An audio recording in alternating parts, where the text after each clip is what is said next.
Саламатсыздар ма әріптестер? Жалпы бастауыш сыныптардан да бір видео көрейін жариялау бойынша. Ол үшін мысалы күнделікті газетке кіресіздер, журналдарды басқаннан кейін екінші А сыныбы цифрлық сауаттылық дейді. Цифрлық сауаттылықты басқаннан кейін әр топ бойынша жариялауды көрсете салайын. Бірінші топ Әйгерім Советқызы. Бұл жерде цифрлық сауаттылық бойынша ешқандай баға қойылмайды, және баға қойылмағаннан кейін формативті баға БЖБ, ТЖБ дегенде бұларда жоқ. Қорытындыларды басып, мына жерде мысалы 2.90-на бір рет қорытылады. ЕЦП деп қойылады, 4.90-на ЕЦП және жылдына ЕЦП деп қойылады. Мына жаққа емтихан деген нәрсеге баспайды. Тек мемлекеттік емтихан алынатын пәндер ғана жазылады бұл жерге. Солардың балы деген сияқты. Соларды қойып, яғни тест түрінде қойыла береді. Ары қарай күнтізбелік жоспарлауды басқаннан кейін 494, яғни 90 біткен жоқ. Жылды басамын. Жылды басқан кезде, яғни бірінші сағат, яғни 7-ші қыркүйектен басталады. Ары қарай астына түскен кезде 33 сағат болып тұр. Жылдық жүктеме 34 сағат.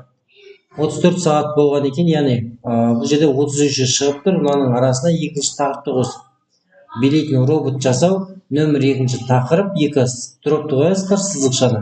Нөмір 2-ші тақырып, қос нүктемен ары қарай жобалық жұмыс деп жазасыздар. Бұл нөмір 2-ші тақырып деп, бұл қалай шықты дейтін болсаңыздар, бұл оқу жылының басында педкеңесте, яғни тамыз айында болатын педкеңесте мектепшілік бұйрық шығады. Сол бұйрықтың негізінде оқу мақсаты бір тақырып бірнеше сағатқа берілгендер болатын болса, оларды сағат санынан артық болып тұратын болса, яғни кестеге жүктелген кезде, соларды бұл жерге кіріктіресіздер. Яғни кіріктірілген сабақ болып өтеді бұл. Нөмір 2-ші тақырып жобалық жұмыс 33 сағат шықты, және 34-ші міне тұр. Жобалық жұмыспен 34 сағат шықты. Ары қарай КТЖ-на көшіруді басамын. КТЖ-на көшіруді басқаннан кейін міне цифрлық сауаттылық леп белгісімен тұр. Егер мына жерде артымен шығып тұруы да мүмкін. Цифрлық сауаттылық мына леп белгісі тұр, және бірінші топ деп тұр. КТЖ-на көшіруді басамын. Оқу жылы 2023-2024 пән цифрлық сауаттылықты іздеп табамын мынаның арасында. Цифрлық сауаттылық міне екеу тұр. Сіздерде кесте бойынша берілгені міне леп белгісімен тұр. Осыған аса назар аударыңыздар. Егер де мынамен жүктейтін болсаңыздар, мына тақырыптың барлығы жоқ болып сіздерге көрінбей қалады. Яғни ол бағдарламаның орындалуына 100% көрсетпейді деген сөз. Цифрлық сауаттылығы леп белгісін басамын. Сыныпты таңдаймын, 2-ші А сыныбы. Жалпы сынып емес, мына жерде жаңағыдай бірнеше топ тұратын болса, мына топты екеуін нақты көріп алыңыздар. Кесте бойынша жарияланған топқа және кесте бойынша жарияланған сабақ кестесі жарияланған сабақтың атына аса назар аударасыздар. Бұл жерде бірінші топ пән мұғалімі Садықова Әйгерім Советқызы. Көшіруді басамын. Жұмысты жалғастыру, КТЖ-на өту деген. КТЖ-на өтуді басамын. Өткеннен кейін мына жерде сағат саны барлығы шығып тұр. 33 және 34 сағат міне тұр. 34 сағат шықты. Жариялауды басамын.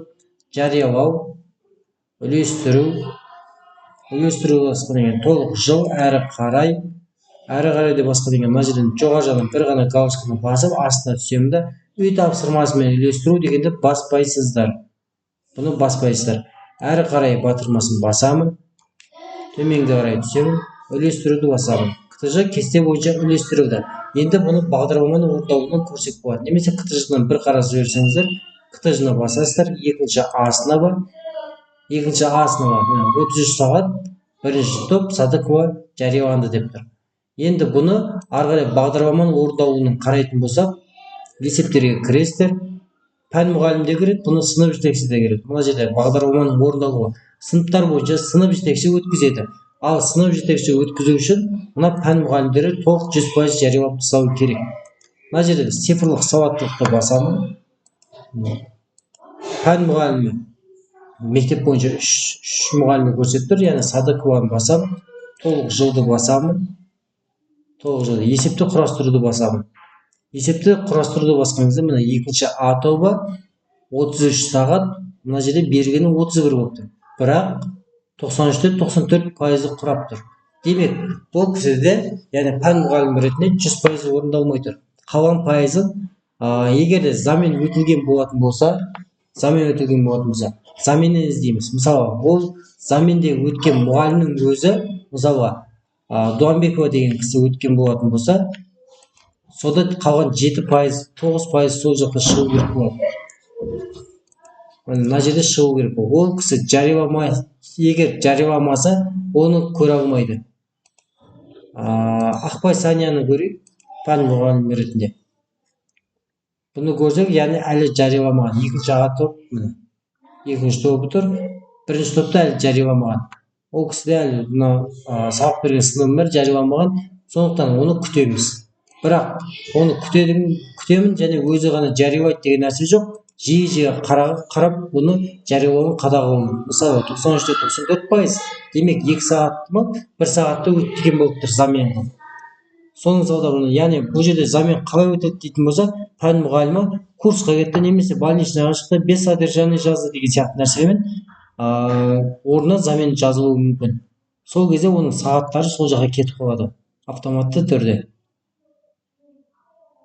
Жалпы КТЖ-ны жариялау және пәннің дұрыстығын, сыныптың оқу тобының дұрыстығын барлығын көру үшін осы видеоны бойынша нұсқау ретінде алсаңыздар болады.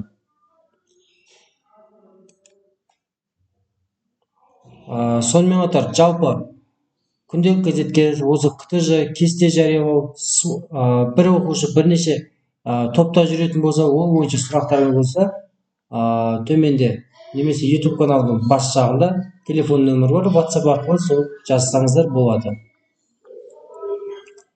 Назар қойып тыңдағандарыңызға рахмет. Видеоны ұнаса лайк басыңыздар, достарыңызбен бөлісіңіздер. Каналдың дамуына үлес қосыңыздар.